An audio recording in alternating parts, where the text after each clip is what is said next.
Alors, une centaine d'enfants sourds et muets auraient été agressés par des clercs Saint-Viateur, ce qui nous a valu, je crois, le titre de l'année dans le Journal de Montréal. Exaspérés, des sourds et muets se font entendre. OK, c'est particulier comme titre. Dominique, on a l'impression que la communauté religieuse a vraiment, pendant très longtemps, pendant trop longtemps, fermé les yeux sur tous ces actes-là qui se sont déroulés au cours des années. Devant la commission Charbonneau, on entend des histoires de crimes organisés, mais ça, c'est de la pédophilie organisée. On ne peut pas appeler ça autrement, Richard, lorsqu'on parle de crimes commis entre 1940 et 1982 sur 600 sourds âgés de 8 à 17 ans. Et là, la communauté des clercs de Saint-Viateur là, dit « on s'excuse, on n'était pas trop au courant, mais on est contre la pédophilie, ça va prendre plus que ça. » Ça va prendre un sens de la charité, ce qu'on voit trop peu dans le clergé québécois lorsqu'on parle de ces choses-là.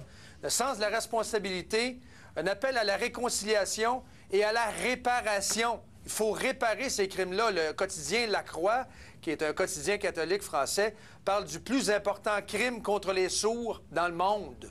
Dans le monde. Dans le monde moderne. Écoute, là, ce que j'ai lu, là, ça a l'air que pendant qu'il y en a un qui agressait, il y en a un autre qui surveillait le corridor pour être sûr qu'il est parti. C'est des choses vraiment épouvantables. C'est épouvantable. Lise, on a trop longtemps, l'Église catholique a fermé les yeux sur ces affaires-là. Tout comme on le voit, là, on savait qu'il y avait de la corruption, mais tout le monde fermait les yeux, tout le monde regardait ailleurs. C'est un peu la même chose avec les agressions contre les enfants. C'est définitivement la même chose. Et il y a plein de monde qui ont gardé le silence pendant toutes ces années-là. Alors, il y a ceux qui ont commis les gestes, il y a ceux qui savaient que les gestes se commettaient et qui n'ont rien dit. Pour moi, les deux sont aussi coupables.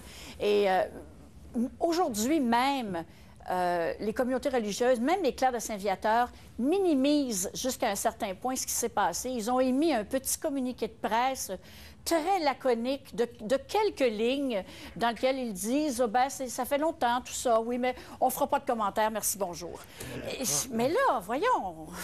Dominique, c'est-tu le fait d'être célibataire, puis tout ça, puis de ne pas pouvoir avoir de relations sexuelles qui rend pédophile, ou c'est les pédophiles qui disaient « Moi, je vais être en contact avec des petits gars, fait que je vais m'en aller prêtre parce que je vais être dans le plat de bonbons, là, je vais être dans le magasin de bonbons. » C'est quoi? La deuxième option, c'est la deuxième option, un refuge à pédophiles, comme les scouts ont été un refuge à pédophiles, comme pendant un certain moment, les équipes de hockey ont été en quelque sorte un refuge à pédophiles.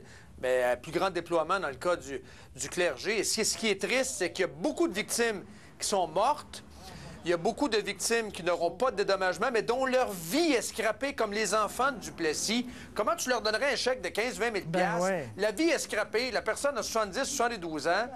La vie, elle est scrappée. Elle a été ruinée par des pédérastes, des pédophiles, qu'est-ce que t'aimerais, des prédateurs.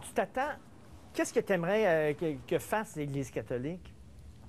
Un mea culpa senti avec une humilité, une charité, reaching out, comme on dit en anglais, aller au-devant de ces familles-là et de se réconcilier. Oui, ça prend de l'argent, mais il faut offrir des thérapies. On ne peut pas refaire le passé, c'est évident, mais il faut à quelque part que le clergé se débarrasse à l'interne de tous ces pédophiles-là, de toute cette rapace-là. Pendant tant d'années, on les a gardés en disant, entre autres, dans certains diocèses, non, nous autres, là, on va s'en occuper. On le sait qu'un tel, curé et pédo, nous autres, c'est le droit canon qui va gérer ça à l'interne dans une commission secrète. Souvent, il prenait le prêtre pédophile, puis il changeait de paroisse, puis il fermait les yeux. C'est vraiment complètement débile. Dominique Moret, merci beaucoup. Lise Ravary, merci beaucoup. On revient avec la conclusion de l'émission.